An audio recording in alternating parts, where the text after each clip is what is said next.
Проблема в том, что у нас в Кремле нет воли к победе, по-настоящему воли.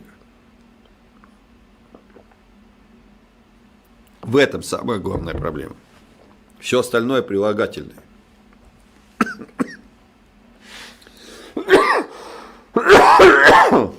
Извините, 2 недели проболел, вот сейчас остаточный кашель.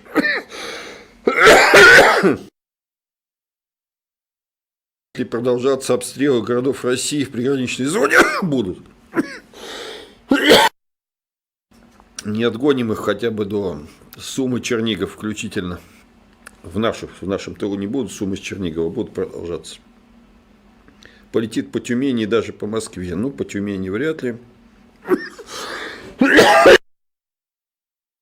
Если будут бить, когда, вернее, они будут бить новыми ракетами, они будут бить не туда, где сильнее всего защищено.